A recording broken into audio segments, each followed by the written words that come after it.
All right, getting started here. It is March 4th, 2022 already. This is the Provider AWS Subproject meeting. So we'll go ahead and get started. This meeting is being recorded, so please abide by the CNCF Code of Conduct. And it looks like the agenda is relatively light. So we will start with our subproject updates. Well, subproject of subproject updates. I'll go ahead and take the first one for the CCM. We recently merged some new E2E tests, so you can check those out, and we'll be adding to those as well. Took advantage of COP's kubetest 2 deployer, currently just the deployer right now. We'd like to get the tester working there as well. Needs a little bit more work, but yeah, I'm sure the COPS folks will hear from me as that happens. The other thing for CCM is that there's a new sort of pull request and issue proposal for a tagging controller. So this is something that EKS's customers have asked for. They want a way to track cost allocation kind of things. So this will be optional, right? You can disable the controller completely. You can also pass in custom tags. And I think it's just going to start out with instances and then maybe volumes and load balancers as well at some point. But if you have thoughts on that, take a look. Yeah, and I'll find that issue or the pull request link there. I think that's it for CCM. Does anybody from COPS want to give an update? If there's... Justin is not here today, so Peter, you would be the only person. No, nothing for me. Cool. Kishore?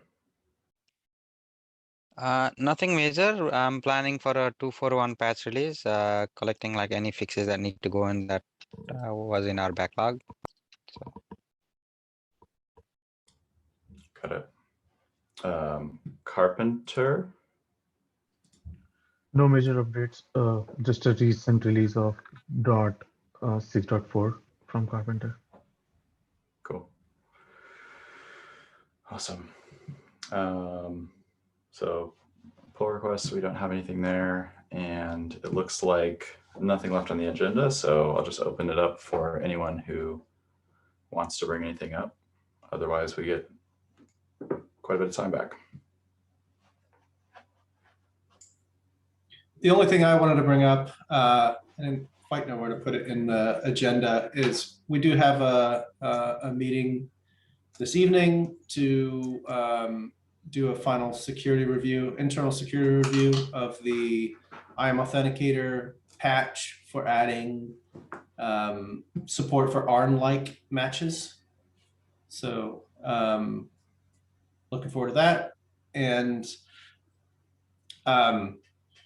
the only other topic I had was, I'm wondering if the cluster autoscaler provider AWS would be a topic for this particular meeting. I mean, I attend SIG autoscaling, but I don't necessarily want to like hijack the autoscaling meeting to talk about like AWS provider stuff inside of cluster autoscaler all the time.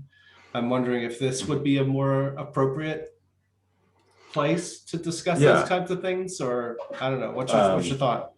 I can give my opinion. So that's one of those projects where it's like an AWS project, but none of the contributors are on our team, I guess, or I don't know if there's AWS contributors, but they're not on EKS. So, I mean, but it's still something that we care about. We want. You mean I'm talking about cluster autoscaler, like the AWS provider inside cluster autoscaler. Yeah, exactly. Like, I don't know of anybody who contributes to that, but we still want it to work well on AWS. So it's totally relevant here. We just might have to engage them if we want, like, you know. Yeah, I mean, there's a few people that work on the EC2 compute launch services teams that do pull requests, and I do reviews in that. Oh, got it. Yeah, Mariana Harris from the nodes team has pushed up a few PRs. I didn't know whether I don't want to like I said, I don't want to hijack the auto scaling meeting to talk about like AWS specific things. But No, I also totally didn't know of a of a better SIG to have those types of discussions. Did you have a topic? Well, there was recently a pull request from Austin Hsu in the Compute Launch Services team that added attribute-based instance selection. I don't know if you're all familiar with this, but if you think about like an ASG, an EC2 autoscaling group, you can have a launch template that has overrides in it. And those overrides can select either a set of instance types that the ASG should have, or the instances should belong to one of those instance types, or you can do these things called instance requirements, which is like, instead of saying instance types, you say, okay, I want a min or max amount of vCPUs and a min max amount of memory, and some GPU attributes and things like that. And then the ASG/Fleet API determines which instance types match those requirements.